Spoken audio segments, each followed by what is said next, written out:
Šiandien kalbuosi su Eugenijumi Šnipu. Jis yra projektų Laisvas protas įkūrėjas, priklausomybių atsikratymo ir blaivios gyvensenos mentorius.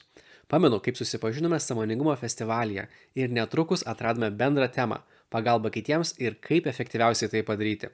Eugenijus mane iš karto nustebino savo konkrečių vizijos planu, daugybę metų kaupta patirtimi ir mokymusi bei susitikimais su garsiausiais pasaulyje mentoriais ir netgi dvasiniais lyderiais, kaip Dalai Lama, Tony Robbins, Gabor Mate, Joe Dispenza ir kitais. Eugenijus Šnipas, malonu tave sutikti dar kartą. Mes pirmą kartą susipažinom Prema festivalyje, labai gerai pašnekėjome ir aš iš karto supratau, aš noriu tave pakviesti į podcastą.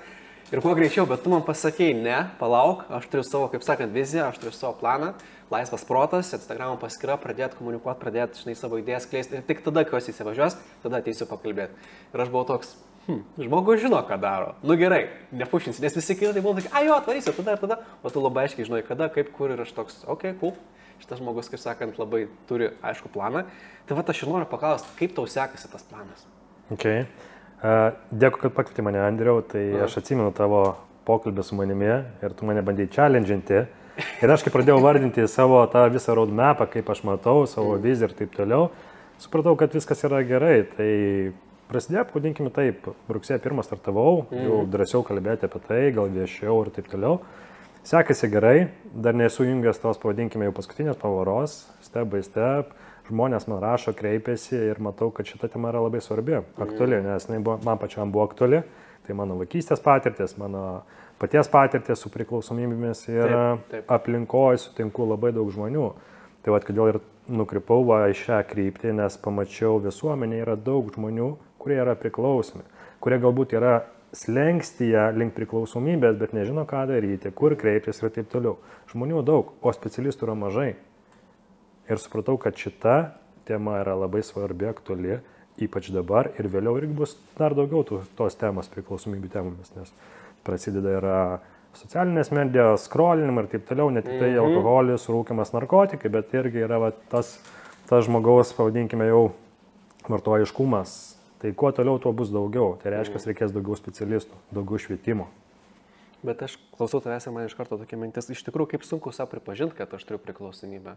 Ir kaip jautru tas, ir kaip nesinori eiti pas bet ką, nori eiti pas žmogų, kuris jautriai gali tai priimti, kuris pats yra per tai perėjęs ir ta toks atsiranda, žinai, aš išdrįsiu, aš galiu savo leisti pabandyti, bet man ir tai baisu ir čia supranti, labai toks gaunasi, kad norisi rasti žmogų, kurio tu gali pasitikėti. Ir kalbu su tavimi ir aš tai jaučiu, žinai, ir man tas faina, ir aš, kai tu pasakai, žmonės pradėjo rašyti, aš iš karto ir pagalvojau dėl to, kad taip galima pasitikėti, dėl to yra rašo, nes jeigu būtum kažkoks, tai, žinai, užsikočiuos, tu paimi ir tiesiog meti, nustok gerk, nustok ten scrolling, nustok dar kažką daryti, nu tai nieks ir nerašytų, nes tai per daug jautru, tu negali per to, man atrodo, prieiti taip grubiai. Kaip tu manai, kaip prieiti prie tos temos?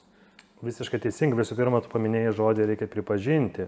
Tai yra sunkiausias žingsnis, bet jisai didžiulis žingsnis yra link blaivios gyvensenos. Tai kad aš pripažinčiau, man irgi reikėjo praeiti tą kelią, kad aš sakyčiau, okei, aš esu priklausomas, reikia man kažką daryti.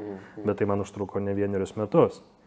Kada aš jau pripažinau, kada pradėjau atsisakiau priklausomybių, pradėjau gilintis į save, dirbti su savim, tada aš jau pradėjau iš savęs ir juoktis, kad aš, grybaudavau taip toliau ir tai priėmiau kaip savo, pavadinkime, kažkokią pamoką, galbūt ir dovaną, nes jeigu nebūčiau praėjęs tos patirties, nebūčiau susiprotėjęs. Ir žmogus rezonuos tik tada, jeigu jis jaus, kad tu esi per tą perėjęs, kad jis gali tau, kaip sakant, atjausti, kad tu jį atjauti, nes jeigu tu kalbė, ne tu apskritai, bet tiesiog jeigu žmogus kalba apie kažką, ko jis nėra pats patyręs, mes jaučiam, kad žmogus ne visai supranta, ką šneka. Vienas pažįstamas labai gražiai sako, kodėl aš taip nemėgstu visokiausių universitetinių ten kursų apie verslą iš dėstytojų, kurie nėra verslų sukūrę. Sako, ką jūs man aiškinat, aš matau, kad jūs patys verslų nesukūrė, tai apie ką mes kalbam? Tu, jeigu būtum verslas sukūręs, aš turėčiau to konkrečių klausimų, bet kai tu nesi jo sukūręs, apie ką tu gali man kalbėti? Tu gali man teoriją, bet aš tą teoriją galiu pats rasti internete, galų galėtas large language models, ChatGPT, ten visi kiti Gemini, jie idealiai to pasakys visą teoriją ir dar geriau už tos dėstytojus. Tai jis apie taip man ir kalbėjo ir aš manau, kad su priklausomybėm ir su šiaip pagalba žmonėm reikia pačiam būti perėjus per kažkokius tai iššūkius, per kažkokius tai, žinai, gyvenimo virsmus, kad tu galėtum kitiem padėti. Nes kiti žmonės tiesiog nepasitik. Aš manau, kad tu gali marketingą sukurti, kuris padės iliuziškai, žinai, žmonės įtikint, kad tu atseit sugebi, bet iš tikrųjų, kai žmonės ateis pas tave ir iš tikrųjų pradės su tam dirbti, aš manau, kad rezultatas bus prastas. Visiškai pritariu, čia kaip batsiris be batų. Ir kai aš pradėjau gilintis į priklausomybių temą, galvojau, iš ko norėčiau mokintis, iš ko semti žinių. Tada pradėjau domėtis pas Sergejų Filipovičių, mokiausi, tada pradėjau domėtis Gaboras Matė. Pasidomėjau jo biografiją, kodėl jis yra toks žinomas priklausomybių temomis visam pasaulyje, nes jis pats turėjo priklausomybės. Taip. Tai va, iš tokių žmonių ir pradėjau mokintis, nes kitur kreipiausi, aš matau, žmonės kalba tą temą, bet jie patys vartoja.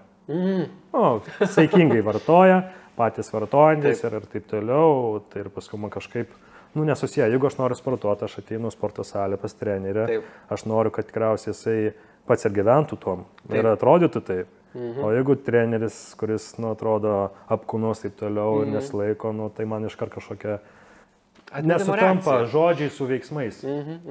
Čia kaip būna juokas toks internete, žinai, sveikatos ministrai valstybių. Ir tie žmonės tokie, kaip čia pasakyti, neprisižiūrinti savęs ir tu žiūri, kad plembas sveikatos ministras galėtų labiau pasistengti dėl tos sveikatos, arba kai daktarai būna, kurie ten, aš suprantu, kodėl rūko arba ten geria, nes jiems sunkus stresas ir visa kita, aš tą suprantu, bet tuo pat metu, kai žmogus ateina ir mato tą, jis, kaip tu sakai, iš karto toks disonansas atsiranda tarp to, ką tu darai ir tarp to, kaip tu elgies. Ir sunku pasitikėti labai. Tada būna, aš nebijoju, kad jie gali labai gerų patarimų duoti, bet tuo pat metu sunku žmogų priimti, kuris nėra perėjęs per tai, ką jis moko, bet su jais be bato, kaip tu pasakėjai. Gali geriausias intencijas turėti, bet vis tiek širdį kitas žmogus jaučia, kad kažkas čia ne taip, kažkas čia ne to. Tai va tas dalykas. O ar gali dar pasidalinti apie tą savo mokymosi kelią? Nes tu man esi minėjęs, kad tu esi buvęs mokymosi ir pas Tony Robbinsą, ir pas Joe Dispenza, kaip sakant, pas tuos legendinius coacherius, legendinius meistrus, ta prasme, pasaulinio lygio, kurie moko žmonės. Nes mes visi, ne visi, bet dauguma yra matę internete tos neįtikėtinas asmenybės, mes matėme jų video, ten galbūt ir kažkokiuose mokymuose online dalyvavę, man su Tony Robbinsu teko dalyvauti online mokymuose, bet vis tiek ne tas, kas gyvai pamatyti. Ar galim pasidalinti su manim, ką tu jautei, grinai pas Tony Robbinsą būdamas? Jo, tai paminėjai Tony Robbinsą, taip dalyvau pas jį rugsėjo mėnesį workshopą 4 dienų Unleash Your vidinę jėgą. Jo, Unleash Power Within. Unleash Power Within, jo. Joe Dispenza pas mane laukia kovo mėnesį. Laukia kovo mėnesį, jo. Ir su Gaboru Mate buvau susitikęs, pas jį buvau renginyje. Tai va, tai kas liečia Tony Robinsonas, tai iš tikrųjų taip, aš skaičiau jo knygas, irgi kažkur mokiausi online, buvo ten mokymai. Bet tiesiog aš norėjau, jeigu mokintis iš geriausių ir tiesiog emociją tą pajausti gyvai. Čia kaip yra žiūrėti kažį sportą, ne? Vienas žiūrėti prie teliko, kitas gyvai areną. Tai yra, mes kalbam apie emocijas. Galbūt žinių prasme tą patį, žinai, bet emocijas. Tai va, tai atviriau Vokietiją, buvo 4 dienos nuo ryto iki vakaro programa, nuo 8 ryto iki 10 vakaro. Kaip gerai. Žmonių buvo arenoje, dabar galvoju, kiek ten 13 man beros, jeigu neklystu, 13 000 jo. Ir nuo ryto iki vakaro būdavo toksai draivas. Užkurdavo draivą, kad visi žmonės aplinkui, jie irgi matau, taip pavadinkime, nykė, kai kažkas gali sakyti, kad tai gal kažkokia sekta, bet energetinės prasme, tai buvo wow. Nes pats Tony Robinsonas, kiek šiam 4 metų, jeigu neklystu. Tai jisai buvo 2 dienas. 2 dienas buvo, kitas 2 dienas buvo jo partneriai pristatinėje. Buvo irgi taip pat Dangaris Jozis, apie milijonieriaus knygą yra parašęs, irgi šnekėjo. Tai kas liečia energiją buvo wow ir buvo interaktyvu. Tai ryte pradėti, pavyzdžiui, nuo primingo, nuo jo pratimų ir tada sakydavo, kai pasko istorijas, jo ta energetika, tas įkvėpdavo, tu matai tą žmogų, kuris tuom užsiminėja keliasdešimt metų ir pasimokosi ir patys profesionalai sportininkai, verslininkai ir taip toliau. Prezidentai.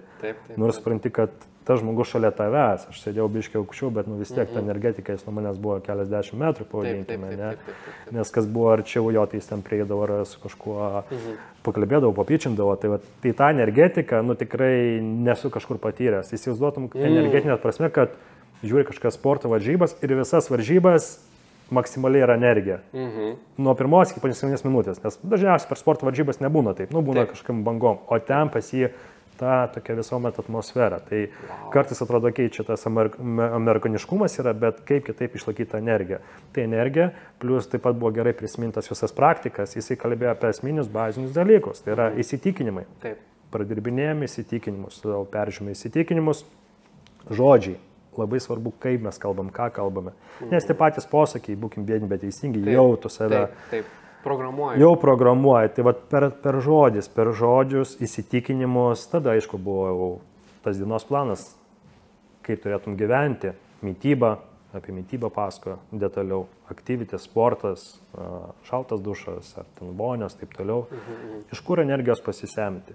Tai kad būtum maksimaliam savo energijos pykė. Ir žinoma, taip pat yra daug NLP, kadangi NLP tas yra, aš esu pasibaigęs NLP irgi prieš virš metų. Ar gali žiūrovam pasakyti, kas yra NLP? Neurolingvistinis programavimas. Tai va, tai pavadinkime, yra daug metodikų NLP, kai gali labiau suprasti žmogų, gali matyti jo kūno kalbą, gali prie jo prisiderinti raportas. Ne? Dabar mes, pavyzdžiui, taip sėdėme, jeigu pagal NLP, aš irgi prisiderinčiau prie tavęs, pradėčiau taip sėdėti, balso tembras būtų panašus ir ką tu jaustum, kad atliepi mane. Atliepiu. Ir aš tau tapčiau malonesnis. Taip. Tai va, tai viena iš NLP, pavadinkime, irgi tų praktikų yra, kur tu labiau supranti žmogų, kaip su juo komunikuoti, kaip pateikti, kaip ištransliuoti tai. Kaip išmokti pasakyti, kad jis išgirstų. Taip, konkretus žmogus. NLP tai galima sakyti, tu darai įtaką kitam žmogui. Taip. Tai jeigu NLP tu naudosi, pavadinkime, ne gražiais dalykais, tai... Yra žmonių, kurie tą daro. Pardavėjai, kurie žino, kad parduoda blogą automobilį, ten suvirinta iš keletos skirtingų, prašo didžiulių pinigų. Šiandien kaip tik mačiau tokį vienas žmogus, Facebook'e populiarus, aš kaip suprantu, jisai važiuoja tiesiog ir tikrina automobilius Lietuvoje pagal žmonių užsakymus ir tada daro reelsus apie tas mašinas. Tai ten tokių sebų prisiklausai, Jėzau. Pardavinėja naują mašiną, iš tikrųjų buvo siaubingai daužta, suvirinta iš kelių atskirų gabalų, ten košmaras. Tai sakė, ir aš pažiūrėjau tą skelbimą. Taip. Vieną kartą pamačiau, tada galų dar kartą pažiūrėsiu, po ten gal 15 ar 20 minučių, pažiūrėjau, jau išimtas skelbimas. Nes tas pardavėjas pamatė, kai tai prigavo ir iškart išėmė skelbimą. Tai žiauriai. Tai va, tai jisai tas metodikas NLP daug taiko, todėl didžiulį įtaką daro, ne, ir tas programavimas, perprogramuoti savo įsitikinimus ir susikurti save naują, pavadinkime, kad augtum ir taip toliau. Ir plus buvo irgi ten iššūkiai ant žairievų galima keliauti, bet aš jau nesulaukiu, nes buvo vėlai vakare ir didžiulė eilė. Nes aš ant žairėjo su Lietuvoje vaikščios. Nenusideginai? Ne, viskas. Aš tai nusideginau. Okay. Nes aš netai padėjau kojas ir man žarijos įstrigo tarp tarpupirščių.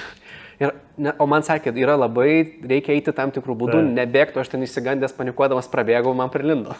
Tai jau nebuvo labai faina. Todėl aš daug labiau mėgstu ledinės eketės, ten mano dalykas. Taip. Geras.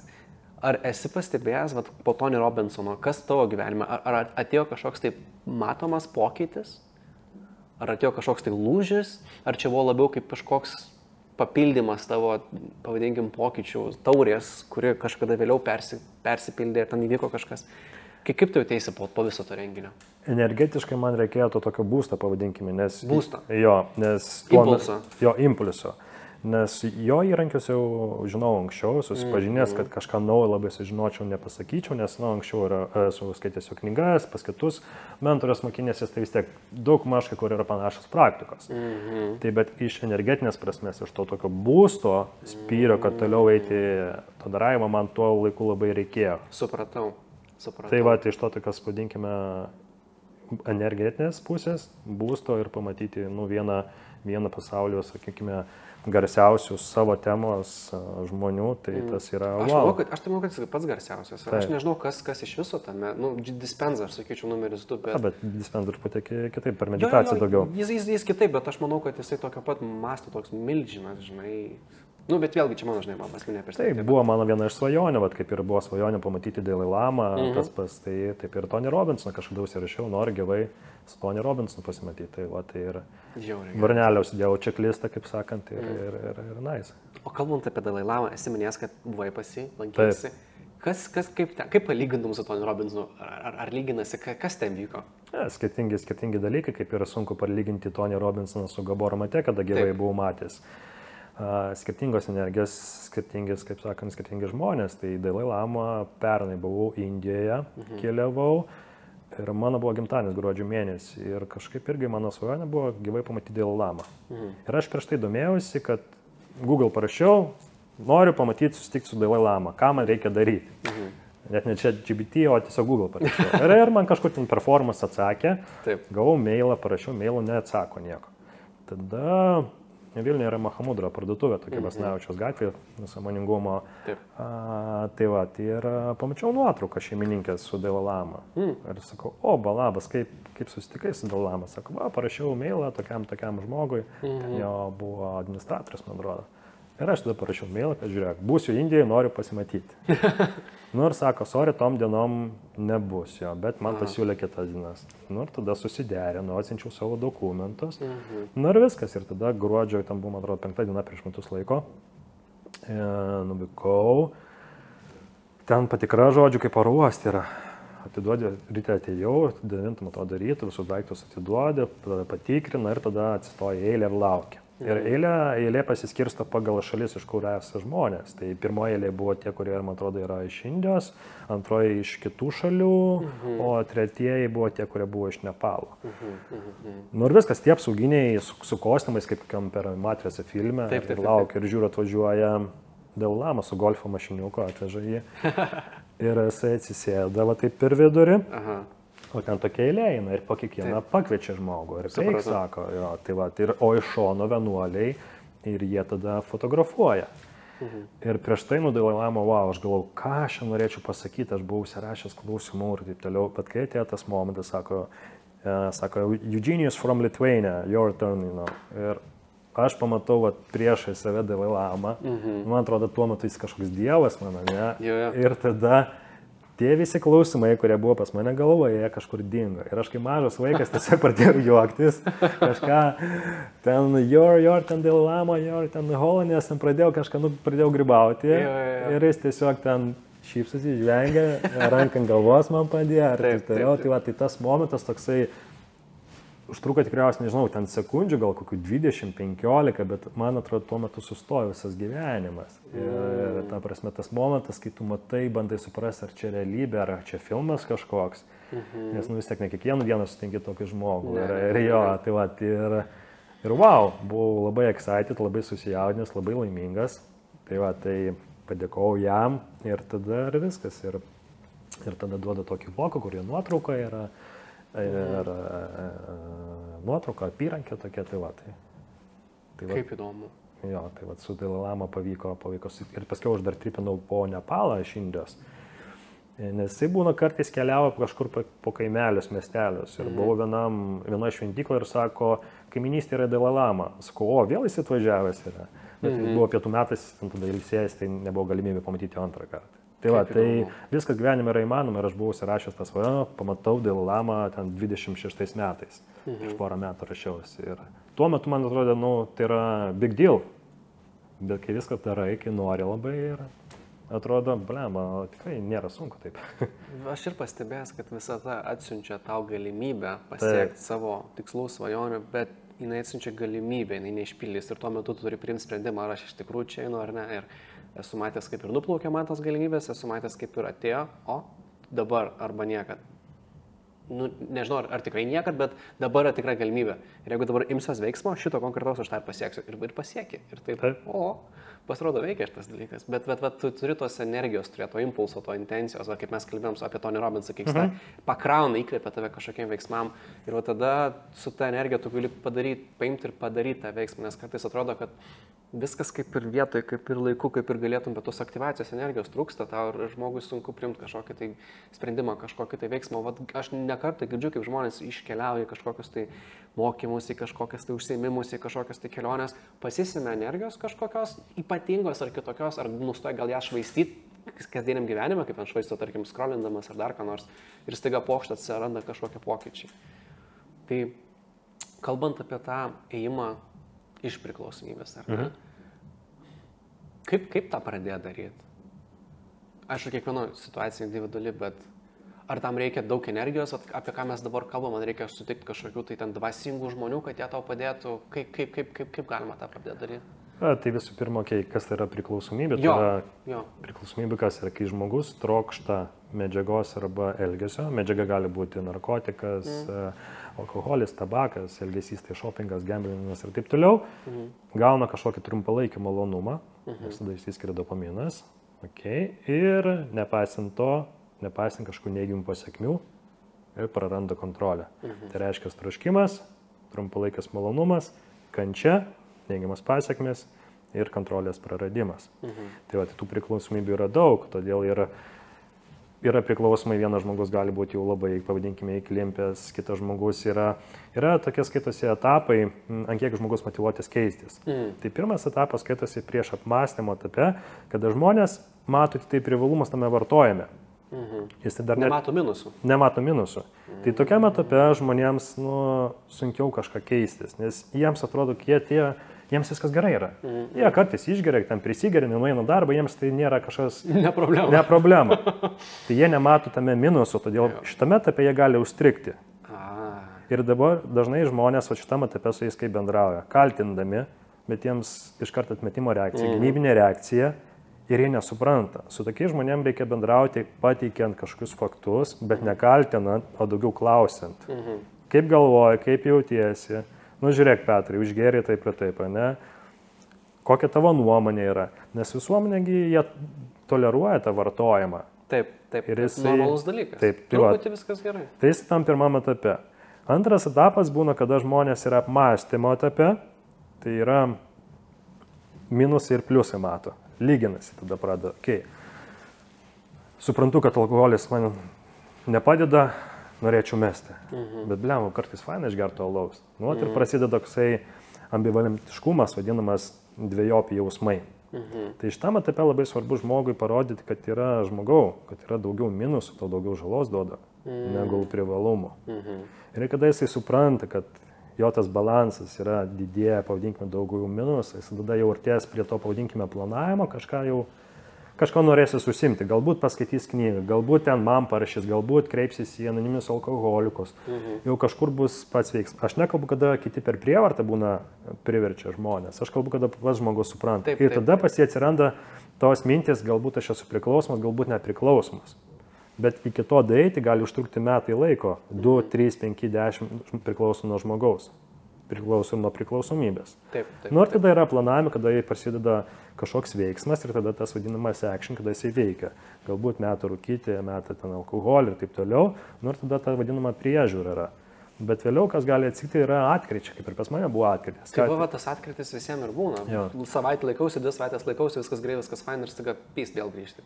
Bet tai yra kelionės dalis, tu jos neišimsi tą atkričio. Pas mane tas pats cigaretės, ne iš pirmą kartą mečiau, alkoholį, kiek kartą sakiau, kad nebegersiu, 100 kartų tikriausiai, su gambelinimu irgi tas pats buvo. Tai atkritis yra labai irgi, pavadinkime, sveikimo dalis arba ėjimo link blaivystės dalis. Tačiau labai svarbu grįžti iš atkričio vėl į tą pačią poziciją, tai yra priežiūra, aktyvumą, kad negrįžti prieš apmąstymo etapą, kada pradėsi matyti tik tai pliusus. Arba gali į antrą etapą grįžti, kada matai ir pliusus, ir minusus. Svarbu grįžti, kad supranti, pasitikrinai, tai nėra kažkokia didžiulė problema, grįžti ten pat, kur pradėjai ir davai kažką darai toliau. Čia visa struktūra yra? Čia yra visa struktūra ir dauguma žmonių būna pirmose 2 etapuose. Todėl pirmas žingsnis, kaip ir sako, yra anoniminiai alkoholikai ir kitos, pavadinkime, organizacijos taip toliau, tai yra pripažinti. Kada žmogus pripažįsta, tada jau gali kažką imtis veiksmų taip toliau. Kol jis nepripažįsta, tai yra labai sunku. Ką su tokiais žmonėm daryti? Tiesiog atjauta. Žmogus turi sutrikimą, nekaldinti jo. Per atjautą. Ir kitas momentas rodyti teigiamą pavyzdį. Jeigu pats rūkai, pats geri ir sakai, senuk, nerūkyk. Čia tas pas kaip ir vaikams, tu gali sakyti, kad davai gal tu nerūkyk, nors pats rūkai. Taip. Tai ir žmonės mato. Ir reikia kantrybės, aišku, čia ne per dieną būna toksai etapas. Ne, tai faktas. Ir kaip pat pradžioje kalbėjom, žinai, batsiuvys bebatų tas, kuris aiškina, kaip elgtis kitiems, bet pats taip nesielgia. Aš geriausiai, kurį girdės, tai tu nedaryk, kaip aš darau. Tai tu im kaip blogą pavyzdį. Aš toks pogalais, bet tas tavo žodis, nedaryk kaip aš darau, jis iš vis nieko tada nereiškia. Tu pats bet kokią gerą intenciją, kurią tu turi, paneigi savo veiksmais ir tada taip, ne. Tai kodėl tavęs klausyti? O kodėl žmonės su priklausomybėm susibūrė kažkokias tai bendruomenės? Ar kartu kažkaip lengviau visą tą mest? Tai yra geras pastebėjimas, yra savitarpio pagalbos grupės, aš pats irgi ėjau. Tai tą žmogų tiesiog matai kaip brolį ir seserį. Ta pati problema, jisai supranta tave. Jisai taip pat elgesi. Dabar įsivaizduok, tu esi priklausomas, nežinau, nuo alkoholio, aš irgi esu priklausomas nuo alkoholio. Mes ateinam, mes bendravome tarpusį, aš sakau, žiūrėk, Andriau, pasakosiu savo istoriją kažkokią ir tu beklausydamas tau rezonuos. Tu tai gal kažkur dalį sakysi, blemba, ir pas mane tas gyvenime buvo ir tu mane suprasi, nekaltinsi. Aš kaip atėjau Jokūbo kelią, Camino de Santiago 1000 km. Ten irgi yra tos, pavadinkime, bendruomenės, atėdavau vakare, praėjęs daug kilometrų ir irgi tie patys piligrimai ateidavo. Taip. Ir mes vieną kitą suprantame, kodėl, nes mūsų skausmas yra panašus, panašioj temai. Todėl iš karto žmogus yra malonesnis. Kitas, kuris neįtų, sakytų, ką mes kvaili, ką mes einame, ką mes padarome. Tai va, tai tiesiog žmogus priema tave, išklauso tavęs ir labai svarbu tas yra bendruomenė, nes vienam, kad vienam veikti ir taip toliau, tu turi būti super disciplinuotas, turėti super strategiją. Tai reikia labai labai daug pastangų. Jo, čia visai kitas įgūdžių rinkinys. Todėl tie sveikimai, kaip ir apskritai gyventi žmogui laimingai, ko reikia, tai yra mitybas, aktyvumas ir bendruomenė. Gali būti ne draugai, bet bendruomenė. Tai nes žmonės mes esame socialios būtybės. Taip, tikrai. Tai tas ir yra vienas iš dalykų, kodėl yra tos anoniminių alkoholikų grupės, pavadinkime, ar kažkokios bendruomenės jungiasi ir taip toliau, nes tai tas jos jungia. Ir lengviau yra iš tikrųjų kartu su kitais, kaip sakant, galima sveikti greičiau. Ir kiti tave iš tikrųjų priema. Supranta. Ir galbūt mane tokia atmintis atėjo, kad kai tu klausai kito žmogaus istoriją gyvenimo, apie priklausomybės kalbant, jis tarkim tau pasakys, dėl mano priklausomybės atsitiko tas ir tas. O kitas žmogus gali būti, palatai, galbūt ir man dėl to šitas atsitiko. Aš niekad nebūčiau pagalvojęs, kad čia būtent dėl to, o pasirodo, wow. Ir jam gali, per kito žmogaus pavyzdį ateiti tam tikri suvokimai, kuris pats nebūtų, prieėjęs. Kad per kito istoriją atsitiko, ar ten šeima paliko, ar dar kažkas, o jis ten, pavyzdžiui, žmoną kalino, kad čia nepriima jo, nemyli ir panašiai.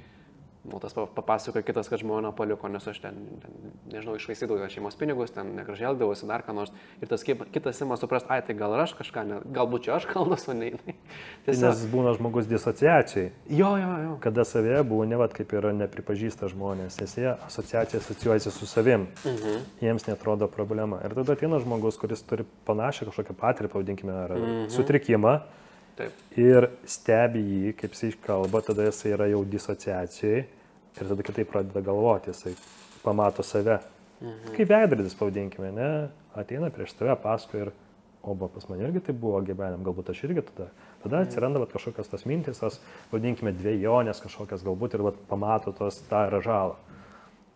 Liūdnas dalykas, bet aš nesiniai labai tokią mintį girdėjau, kad tie žmonės, kurie labai labai nusivažiuoja ir iš tikrųjų tą dugną pasiekė, kad gaila jų, bet jų istorijos kitiems žmonėms parodo, kas laukia jų. Jie veikia, kaip atrodo, perspėjimas kitiems žmonėms.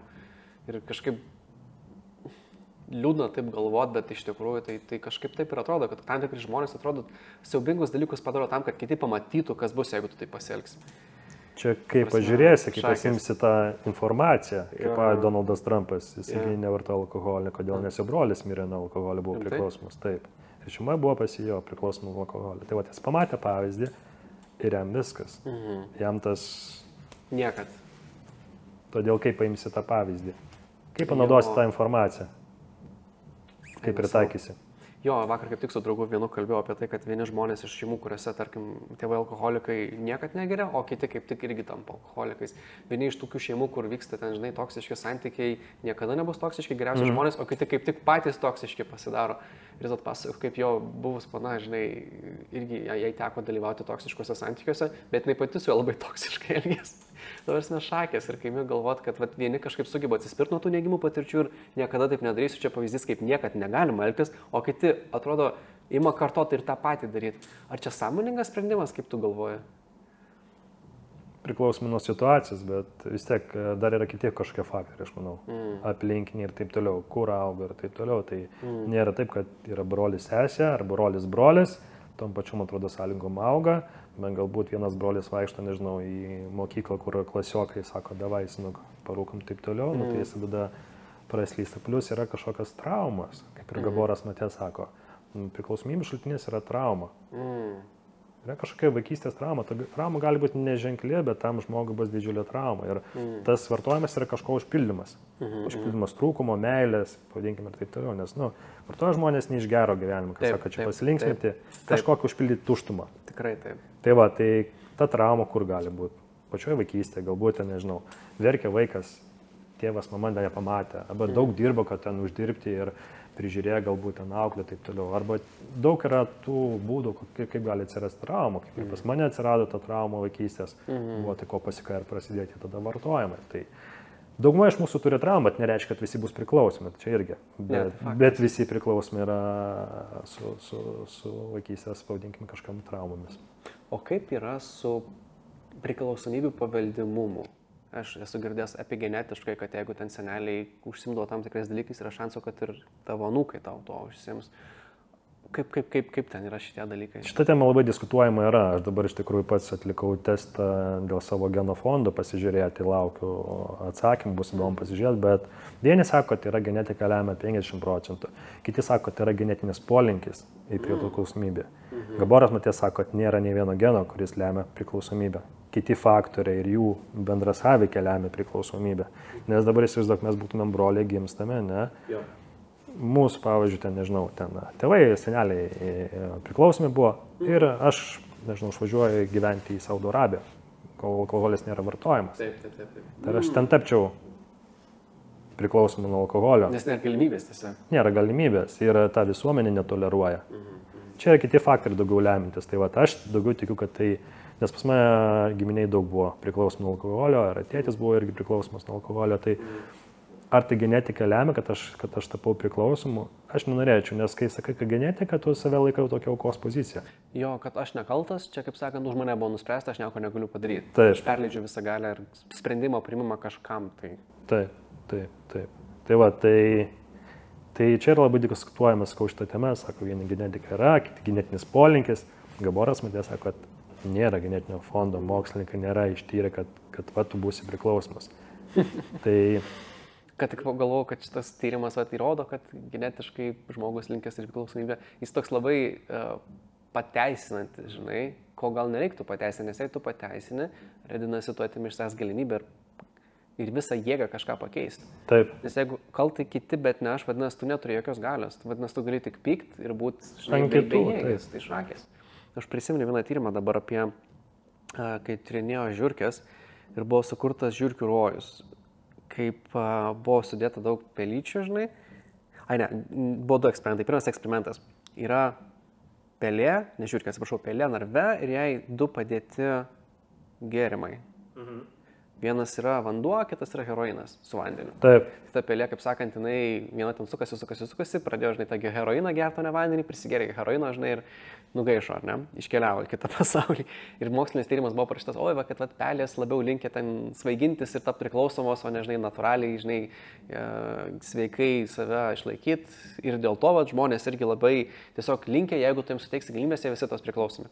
Tai kitas mokslininkas pažiūrėjo tą eksperimentą, sako, čia biški nesąmonė, nes pirmas dalykas, pelės yra socialinės irgi būtybės, jos irgi, kaip sakant, bendruomenė visada gyvena. Tai sako, jis padarė kitą eksperimentą, jis pasimė tos peliukus, bet ne vieno krūvą peliukų, įrengė ten ir žaidimo aikštelę, ten tos rotelius, ten maisto, ten jie ten bendraut gali visą kitą. Ir tada įdėjo du. Vieną su heroinu vandenį, kitą vandenį paprastą. Ir šitoj pelių gražiam gyvenime, gražiam eksperimente niekas nevartoja heroino, nes nebuvo prasmės, nes visi, kaip sakant, buvo, nežinau, įprasminę savo prigimtį. Visos pelytės buvo patenkintos, niekam nereikėjo svaigintis. Ir ne viena negėrė to heroino. Ir tas tyrimas buvo perrašytas ir buvo įrodyta, kad esant optimaliom sąlygom, kai viskas gerai ir viskas tvarkinga, tada ir tos priklausomybės, žinai, neatsiranda. Bent jau pelėm. Ir ten bandė ant žmonių paskui šitą kažkaip žiūrėti. Tai atrodo, kad, kaip tu ir sakei, atsiranda kažkokia trauma ir ta priklausomybė, kaip sakant, tu bandai užglaistyti ją. Užpildyti. Bėgimas nuo realybės, kitaip. Žmonės kažkokiose fantazijose, iliuzijose.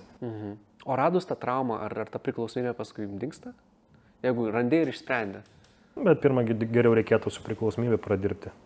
Tik vėliau trauma. Taip. Nes esminė problema šaknies tai gali būti trauma, bet jeigu tu pradėsi nuo šaknies, toliau vartosi. Taip, nuo pradžių turi būti vis tiek blaivas. Atsisakyti, pavadinkime, to vartojimą. Kaip ir pas mane buvo, aš atsisakiau alkoholio prieš beveik 8 metus. Ir tik tada aš pradėjau jau gilintis, kapstytis giliau, kas pas mane tenais, kodėl taip atsirado, kodėl aš taip elgiausi. Ir tada supratau, kai vienas dalykas ten traumos kažkokios, ne? Kitas dalykas pradėjau. Tai va, ir tą garažą viską pradėjau, pravaliau. Ir tik tada aš išmokau gyventi blaiviai. Nes Nebeliko tos kovos. Nebeliko kovos. Kad aš noriu, man reikia... Nes mesti gerti ir lengva, o gyventi blaiviai yra sunku. Išlaikyti tą blaivumą ilgą laiką, metai iš metų. Taip. Ir yra, žinau, daug žmonių, kurie nevartoja alkoholį daug metų, bet jie dar svajoja apie alkoholį. Tai kas tai reiškia? Kad pas juos pasąmonėje yra išlikęs kažkokia informacija, kad dar alkoholis yra faina. Kai pas žmogų nebėra įsitikinimų ir nebemato jokių privalumų, kad alkoholis yra tabakas, keliams kažkokių privalumų, tada žmogus jau gyvena blaiviai, moka gyventi blaiviai. Kai jis pamato, kad šitą veiklą sukelia daugiau minusų negu pliusų. Nu, pavyzdžiui, kaip gerai, klijai kažkokie, ne, heroinas, nugi, sakom, kad tai štai narkotikas, tai yra labai blogai, nematom jokių privalumų tikriausiai. Ir mums jų nereikia tada vartoti, nes mes suprantam, kad tai narkotinė medžiaga, kuri kenkia. Tai tas pats turėtų būti ir su alkoholiu, ir su tabaku. Tiesiog, kas yra su alkoholiu, visuomenė tai yra legalus narkotikas, labai reklamuojamas, yra didžiuliai pinigai, visuomenės yra norma, socializacijoje norma, kad yra vartoti. Jeigu tu nemoki vartoti, tai čia tavo problema yra, jeigu turi priklausomybę. Tai va, tai ir kai gyveni blaiviai, tada supranti, kad tau to nereikia. Kaip ir nereikia man klijų, man nereikia ten narkotikų, kas iš to man, kas bus, jeigu man vien tik tai žala, kenkia, bet net ir mažas kiekis man kenks. Tai dar aš suprantu, kad okei, bet labai svarbu tada yra pakeisti kažkuom, nes lieka tuštuma. Užpildyti reiškia pakeisti, ne? Tai kažkokiais kitais dalykais. Tai vat, kur mes susitikome Premas sąmoningumo festivalis, ne? Kažkokios bendruomenės, veiklos ir taip toliau. Labai svarbu pakeisti, nes jeigu tu atsisakai, tau kažkas lieka ir va tą tokį tuštumą, gepą reikia užpildyti, nes jeigu neužpildysi, prasidės frustracija. Taip. Iš trūkumo gyvensi ir tada vieną, antrą, trečią kartą gal praslysi, bet paskui bus frustracija. Nebūsi pilnas tiesiog. Tos hormonijos nebebus. O kaip žmogui pradėti mesti kažką? Tai pirmas žingsnis, jeigu jisai pripažįsta, kad... Pripažint, jo. Tai tada gali kažką daryti. Dažnai žmonės sakau, būna, kad dvejoja, tai jie jau pradeda kažkokių veiksmų daryti. Man kaip ir rašo, kartais išgiriu, ką daryti nežinau, tai aš matau, jie kaip nėra visiškai apsisprendę, kad norėtų atsiskirti, bet pas juos prasideda etapas kaip tokias dvejonės.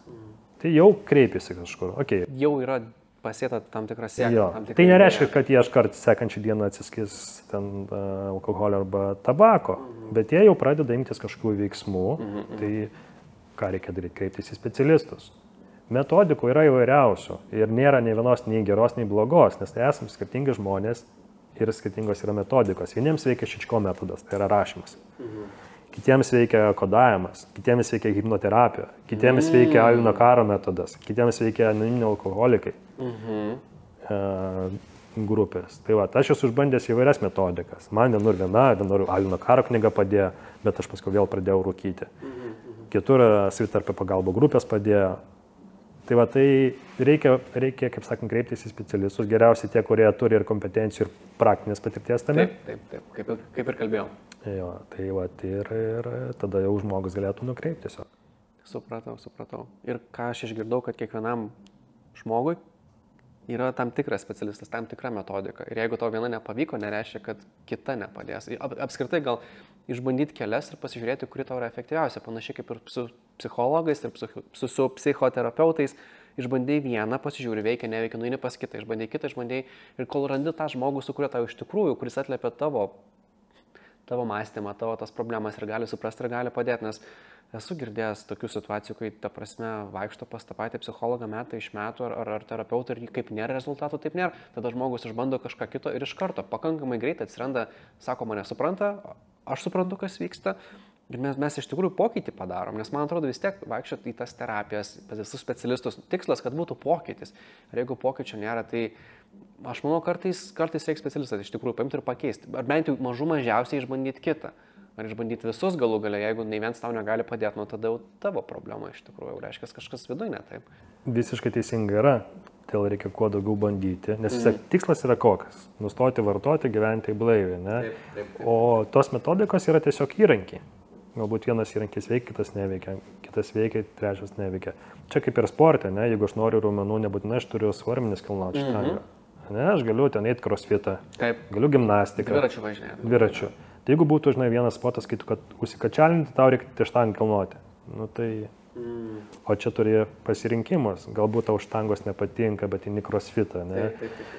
Dviračiai, taip toliau. Taip ir čia reikia atrasti tą metodiką, tą būdą. Bet tikslas ten yra ir čia yra koksai, kad kažkoks bendras tikslas yra, kad nustoti vartoti.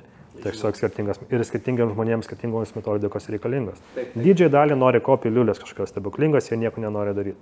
Pas mane, kur ateina žmonės, tai aš daugiau sakau, pas mane yra darbas su savimi, pavadinkime, tai nėra čia ir dabar.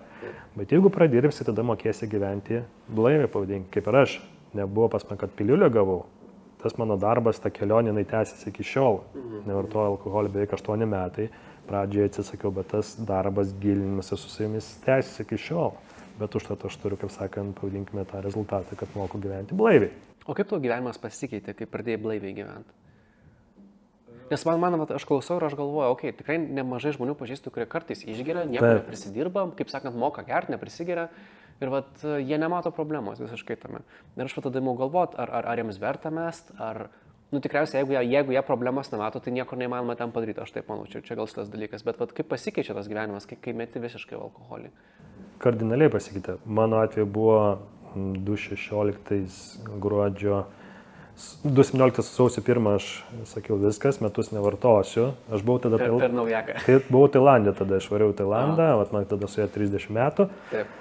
Ir jau paskutiniai iš tikrųjų mano metai jau tokie buvo, kai ten nevartodavau po mėnesį, po 2 mėnesius, kažkaip man frustracija buvo tas vartojimas, jau mačiau tas pats per tą patį. Nes aš anksčiau kaip vartodavau savaitgaliais, eidavau pasitūsinti, bet eidavau pasitūsinti gerai iki kokių 12 dienos. Užgerdavau, užsitūsindavau, ta prasme, kitą dieną kaip daržo ir paskui galvoju per metus, paskaičiau gerai. Į mėnesį tūsinuosi ten 1-2 kartus, pavyzdžiui, ten kažkokios dar šventės, taip toliau, tai per metus realiai gaunasi kokių 30 dienų, kurias aš galiu išmesti iš kalendoriaus. Nesakančios dienas būni kaip vis tiek. Išgyvenimą tiesiog.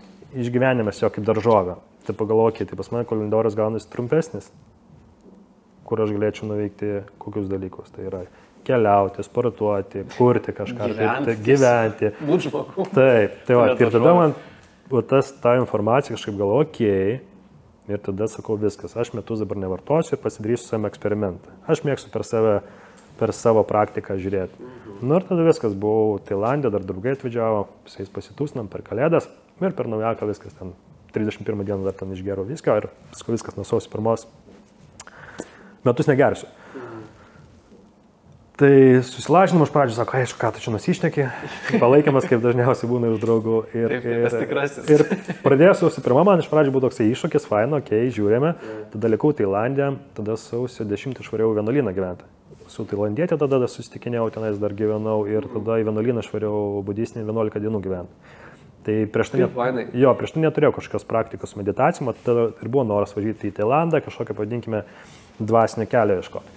Ir išvariau vienuolyną, budistinį kalnuose gyvenau, tokiam kaip medžiotojų namelį, pavadinkime, keldavausi anksti ryte, 4 berods, eidavau iki pagrindinės šventyklos 6 km, tada važiuodavau su vienuoliais kartu iki kaimelio, kur vykdavo tas roundabout, pavadinkime, palaiminimas, žmonės aukodavo ir aš būdavau tas savanoris, kuris padėdavo vienuoliams surinkti maistą. Taip. Su kibiriuku, kaip sakant, man ten dėdavo, aš ten į autobusą nubėgu, išpilu tą maistą ir vėl grįžtu, nes jiems žmonės eilė didžiulė ir aukoja maistą. Tai ir ten tada 11 dienų pagyvenau tam vienuolyne. Išmokau medituoti, sužinau apie meditaciją, apie budizmą, tai ir tas prasidėjo mano kelias apie budizmą, kur daugiau susipažinau ir taip toliau. Tai tokia dvasinė pradžia, sakyčiau. Dvasinė kažkiek. Tai labai man tada įtakojo tai, kad, atsisakiau, ta dvasinė ir tada dar pabuvau Tailandė porą mėnesių ir tada jau grįžau į Ispaniją, nes aš gyvenau daug kur 10 mūsų šalių, tai tada į Ispaniją grįžau. Ir sakiau, metus nevartoju, tada stebėjau save. Kai kur eidavau dar pasitūsinti, bet nevartodamas, aišku. Ir atsikeliu ryte, matau, viskas gult. Nevartojau, nieko neprigarabavau, pavadinkime taip, turiu energijos. Aišku, jeigu ten vėliau grįžti, tai miego tas trūkumas yra, bet ta prasme, sąmoningumo ir taip toliau viskas gerai. Ir galvoju, tai kam man tada vartoti? Pasitūsnau, linksmai praleidau laiką. Tai kam tada vartoti aš tada? Ir tada po metų laiko aš sakau, aš toliau tęsiu. Ir tada prasidėjo pas mane toksai gilinimasis darbas su savim. Po poros metų įsiskyriau su draugė ir tada prasidėjo mano tas psichoterapijas jau ir pradėjau tą vyriškumą kelti, discipliną, rutinos ir taip toliau. Tai ir tada prasidėjo labai tas darbas su savimi. Tai ir pas mane atsirado tie mentoriai įvairiausi, per meditacijas pas Amandą Paulauską, bičiulį savo, dažnai keliaudavau į retrytus, atsiskyrimus, Vipassana važiavau, tada NLP, coachingas, daug, kaip sakant, pakeičiau aplinką savo. Pasikeitė aplinka, bendruomenė atsirado, vyrų gentis. Tai vis tą užbūriau savyje, pavadinkime, tą keičiau aplinką, keičiau savo įpročius, savo elgesį, tai realiai ne tik tai pasikeitė mano tas gyvenimas, kad nustojau vartoti, bet ir aš pats keičiausi. Keičiau savo elgsenas, kur anksčiau paternai veikė, dabar supratau, kad jeigu taip pat tais pačiais paternais gyvensiu, gali būti tas pats. Tai tikriausiai. Tai vienas dalykas yra nustoti vartoti, bet kitas dalykas yra tvarkyti savo kažkas traumas, taip toliau, paternus. Nes ką aš išgirdau, kad ta pati pradžia, jie buvo tokia dvasingumo kelia. Tai aš nuo pat pradžių norėjau tavęs paklausti, kiek dvasingumas ir kelias link dvasingumo gali padėti su priklausomybėm kažkokiam. Aš greitai kontekstą truputį nupiešiu, nes aš esu matęs, kai žmonės iš sunkaus gyvenimo nueina į tą dvasinės paieškas ir jie kartais nelabai paskui grįžta atgal į tą kasdienį gyvenimą, kartais atrodo nebeisintegruoja, nebenori, ta prasme, kasdieniais dalykais užsiimti, nebenori net kartais rūpintis tą paprastą buitim, jie kažkaip atrodo ten per daug išskrenda, pavadinkim šitaip. Aš manau, tu žinai apie ką. Taip, aš galėt esi matęs. Aš ir tokius matęs išskridusių žmonių. Mano vienas draugas labai įdomiai pasakė, nudvasėja, žinai. Taip. Ir vat, atrodo, iš vienos priklausomybės į kitą tiesiog nušoka. Yra daug tiesos tame, ką sakai. Ir vienas dalykas jau perina į fanatizmą. Jo, fanatizmą. Į perina į fanatizmą. Kitas dalykas, tie, pavadinkime, linkę į priklausomi žmonės turi panašų bruožą ir tas kompulsyvumas. Ir pas mane, pavyzdžiui, yra arba viskas, arba nieko. Tai todėl aš maratonus bėgu, man reikia iššūkių. Nes tada pas mane prasideda kaip virdulys. Kažkoks nerimastingumas. Todėl anksčiau pas mane buvo daug energijos tūsintis. Tai va, ta energija niekur nedingogi. Man reikia kažkaip pakeisti tą energiją, kur aš čia galiu Kur nukreipti? Kur nukreipti. Tai tada pradėjau sportą, bėgioti, bėgti ten maratonus su dviračiais, ten iš Vilniaus iki Rygos, taip toliau, kažkokį iššūkį, praeiti 1000 km pėstute. Visą tą patį, ką anksčiau dariau, tiesiog pakeičiau jį nežalingą, jį naudingą. Tai va, kas liečia dabar dvasingumą, tai tas padeda, nes kaip tie patys anoniminiai alkoholikai daug kalba apie tą aukštesnį jėgą ir taip toliau, reikia kažkom tikėti. Bet svarbiausia, kad tas neprasidėtų tas kaip fanatizmas, kaip tu paminėjai, nes gali būti, nes yra žmonių, kurie būna priklausomi tame. Taip, tikrai. Tai vat svarbu tas, pavadinkime, tą pastebėti, ir bet dvasingumas tai nereiškia, žinai, reikia kiekvieną sekmadienį eiti į bažnyčią. Aš ką girdžiu iš to, ką tu sakai, man tokia mintis atėjo, kad jeigu eini tuo keliu, mest konkrečiai priklausomybės ir nori to dvasingumą patirinėti, turi rasti atsakingą žmogų, kuris tave palydėtų ten, kur tau saugu ir kur tau gerai ir kad jis matytų, jog tu nepersistengi, nes jo ten, kaip aš mėgstu sakyti, tas visas hipiškas gyvenimas, jis visas skausmą atima, nieks nebesvarbu pasidaro, ta prasme, ar tu čia, žinai, pavalgęs, ar tu ten nesiprausias, taigi viskas gerai, mes visi Dievo kūriniai, mes visi sielos. Bet tu iš visuomenės visiškai iškrist paskui gali ir tokių žmonių tikrai yra. Ir čia vat irgi yra tam tikras pavojus, kad gali pasimesti ten lygiai taip pat, kaip tu šitam gyvenime. Tam kasdieniam civilizuotam gyvenime, kaip tu čia buvai pasimetęs, taip lygiai taip pat ir tu ten gali būti pasimetęs, tik tiek, kad tau ten atrodys, kad viskas ok ir tu jausies ten, žinai, labai sujungtas su visata ir panašiai. Ir aš atsimenu viena draugė mano, jinai po Indiją labai mėgsta keliauti, dažnai tam būna ir jinai vat pasakojo, kaip sako, kiekvieną kartą, kai aš ten nuvažiuoju, aš kiekvieną kartą mane kviečia, tai vieną sektą, tai kitą, tai trečią, ir jos visos sako sektos tą patį. Mes geriausi, mes vieninteliai nušvietę, visi kiti čia pasimetę tam suoliai ir nesupranta, kas daros. Tai sako, tai aš supratau, vat, kad realiai va čia tie žmonės, kurie jau per toli nuėjo, kurie jau, kaip sakant, patys tapo priklausomi nuo to savo, nuo to tikėjimo. Eina savo. Taip. Žinos priklausomybė visi kitą. Taip. Vienas draugas, jisai man labai patiko jo, kaip sakant, gyvenimo transformacija. Tai tas draugas, kaip jisai savo visas, pas irgi buvo tas noras kažką ekstremalaus daryti, jisai ten po žemę užsikasdavo, ten freedivingą darydavo, žinai, ten kur neria be jokių ten degonės, be nieko. Ten visokiausi pasipratimai, jis ten ko tik jis nedarė, bet tokie, kaip tu grinai sakai, ekstremalus, tokie stiprus. Susilaukė vaiko, žinai, su žmona, viskas, dingo. Nieko nebereikia. Sako, dabar man viskas aišku, aš žinau, kodėl aš darau, kodėl aš stengiuosi. Dabar vienintelis, sako, tikslas, tai kaip sakant, pasirūpinti šeimą, finansus gerus palaikyti, žinai, rūpintis, ten jis ir plauna, ir rūpinas, ir viską daro, dirba iš namų, kaip sakant, žmona geresnio vyro negalėjo tikėtis neisai. Tikrai. Tai, kaip sakant, jo, tai vat, sako, ir dingo visi tie ekstremumai pas mane, nes visas aš, kaip sakant, į mūsų mergaitę, kaip sakant, nueina. Tiesiog visas aš ten esu. Ir aš be galo laimingas ir prasmę jaučiu, ir man jokių klausimų nebekyla dėl nieko. Tai jo, jis labai gražiai vat, išsivalė per rūpinimąsi kitų. Nors niekad nesakyčiau, kad jis buvo nuo kažko priklausomas, bet turėjo tą tokį nerimastingumą labai didžiulį ir tikrai buvo paklausai kartais jos seninta. Atsim, vieną kartą sako, žinai, sužinau, kad gali savo inkstą kažkam paaukoti, random žmogui, tiesiog galvoju, gal reikia to padaryti. Ir jis tikrai kokią savaitę apie tai mąstė ir mes vis tokie, žmogau, nedaryk, turi būti prasmė, kas jeigu to artimajam reikės. Taip. Jis toks, ne, čia didžiulis geras tikslas, čia reikia, aišku, kad didžiulis geras, bet net toks tas sprendimas turi būti. Tai jo, tai vat, atėjo vaikutis į jo gyvenimą ir dabar viskas tvarkoja. Vertybės pasikeitė. Visiškai. O va kaip tu pats va, dabar matai savo gyvenimą? Link ko tu norėjai dabar? Kokia tavo vizija ateičiai? Tai yra atsikelti ryte, atlikti savo praktikas, užsibūstinti, būti energingam, matytame prasme, padėti žmonėms, kas liečia priklausomybių temomis. Nes tiek kiekvienas, manau, vyras turi dar ir savo gyvenime kažkokią misiją. Tai va, tai viena iš misijų mano, tai, sakyčiau, padėti žmonėms, kas liečia priklausomybių temomis. Tai vizija, kur matau save, tai geriausia Lietuvoje ir Europai. Nice. Kaip tu jauties, kai tau pavyksta tą daryti? Grinai, dirbti su žmonėms, su priklausomybėm. Kaip tu jauties tada? Tai tas pamatuoti yra gan sunku. Gerai ar negerai. Aš pradžioje ir galvodavau, kaip man čia pamatuoti.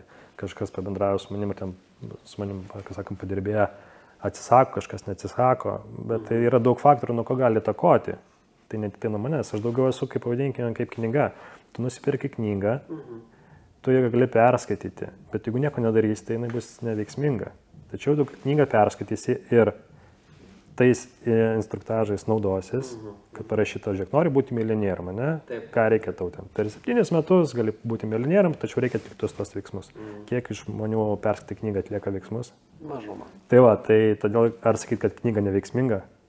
Negali tikriausiai. Tai va, taip ir iš to irgi vietoje yra, tai apskritai man, kas patinka, tai jau žinai, aš dalinuosi, yra 1, 2, 3, 4, 5 žmogus ateina, sakau, wow, faina, gerai, ačiū, kad daliniesi, reikia tokių žmonių. Tai man jau toks žodis yra faina, kad suprantu ir kažkokia prasmė. Ir koks jausmas tada tai būna? Ką tu jauti? Kai viskas vyksta taip, kaip tu nori, kad vyktų. Kaip iš tikrųjų. Malonus jausmas, tai jaučiu tada tokį dėkingumą ir suprantu, kad tai yra tikrai prasmingas dalykas. Bent vienam žmogui, aš kaip sakau, jeigu padėtų, jau yra gerai. Nes aš vienam padėsiu. Tas žmogus kažkam kitam ir tada prasidės.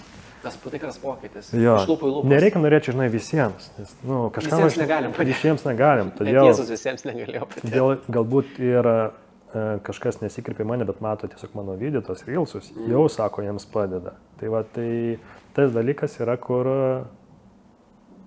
Tikrai. Kur jaučiu tą, pavadinkime, prasme. Jeigu, žinai, nieks nesakytų, negaučiau jokio, pavadinkime, grįžtamą ryšio, ne, visi ten smerktai ir toliau, tada sakyčiau, tikriausiai galbūt ne tą darau, kažkas prasidėtų dvejonės.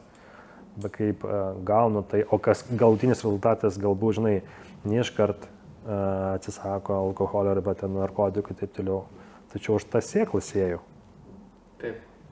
Tai vis tiek tai yra geriau negu nieko, kaip sakant, ne? Čia, man atrodo, daugiausia, ką tu ir gali padaryti, nes kai susiję veikla su kito žmogaus veiksmais, tu negali už kitą žmogų nieko padaryti. Geriausias atvejis tai gali parodyti jam, duoti informaciją, duoti, man atrodo, tą energetinį, žinai, impulsą, kad jis galėtų, ar jinai pradėti lengviau tą pokytį veikti. Ir aš manau, kad čia viskas, čia taškas. Ir galbūt daugiausia, žiūrėk, aš tą palaikau. Jeigu kažkas klausimas ar kas nors kyla, paskambink man. Taip. Dar gali bandyti įkyrėti ir parašyti, kaip sekas, bet čia jau, kaip sakant, kartais užknisa žmonės. Jo, esu taip dirbęs, tai vieniem labai faina, kai taip pračekinėjau, paklausė, kaip sekas, kaip ką, ar pavyko, tada sako, šiandien dar nesakau, žinau, kad gali, tą kartą padaryti ir šiandien, gerai, padaryti, padaro, ir tada visi džiaugiasi, o kiti sako, blemba, tu čia per daug pušini, per daug spaudi, o aš tiesiog paklausiau, kaip sekas, ar pavyko padaryti, ką sakė, kad padarysi. Tai jo, tai gerai, pabaigai aš visų dalyvių noriu paklausti apie laimę vieną tokį klausimą. Ir jeigu tau reiktų jaunam Eugenijui, paaugliui, tarkim, paaiškinti, kas yra laimė. Bet būtent tau Eugenijui, žinai, ką tu jam pasakytum? Jaunam Eugenijui, jo, tarkim, 13-12 metų. Kas ta laimė? Kaip tau laimingam jaustis? Laimė tai nėra galutinis tikslas, tai yra kelionė, kurioje susideda dalykai tokie kaip vertybės tavo, kad gyventi pagal savo vertybėmis, kada žinosi, kada savo gyvenime daugiau vartosi žodžių, man patinka, aš myliu, aš norėčiau, ir mažiau vartosi žodžių, kaip man reikia, privalau, aš turiu, tada jau gyvensi pagal savo vertybės. Antras dalykas yra socialinis dalykas, tai yra bendruomenė labai svarbu, galbūt savanorystė, kur matytame prasme, dėkingumas tas pats yra. Ir trečias dalykas tai užsimti mėgstamą veiklą, tai bet kurios koreliuoja su tavo vertybėmis, užsiemi mėgstamą veiklą ir tada matai tame gyvenime prasme. Tai, o pats jauti, tai va, nes laimė tai nėra kažkoks, žinai, galutinis rezultatas, kaip ir ėjau Jokūbo kelią 1000 kilometrų. Priėjau prie paskutinio taško, po 1000 kilometrų galvoju, pasiekiau ir kas toliau. Ir man tokia buvo būsena, kas toliau, noriu naujo challenge, bet aš stop, Eugenijau. Tai buvo kelionė padalinta 3 etapus, fizinį, dvasinį ir psichologinį. Pilna pamokų buvo, pilna pažinčių ir tiesiog reikia mėgautis kelionę. Ir kiekviena diena mėgautis tuom. Tuo tai buvo tas, kad supratau, kad nėra laimė tiesiog pasiekti tą galutinį tašką, tai nėra kažkoks galutinis sustojimas. Laimė jauti siekdamas teisingų dalykų, klausydamas širdies, klausydamas tos mylimos veiklos, kurią tu tik vienas gali išsiaiškinti, kokia jinai yra. Jo, labai graži teisinga mintis, kad džiaugtis laimingi galim būti jau dabar, o ne ten uždirbę ten visus pinigus ar ten visiems žmonėms padėjo. Jeigu eini teisinga kryptim, tu laimė jau dabar jausi. Supratau. Tai ačiū už nuostabų pokalbį. Labai informatyvu buvo. Ačiū tau, Andriau, buvo malonu. Įdomu. Labai gerai. Ačiū jums, žiūrovai. Iki. Viso.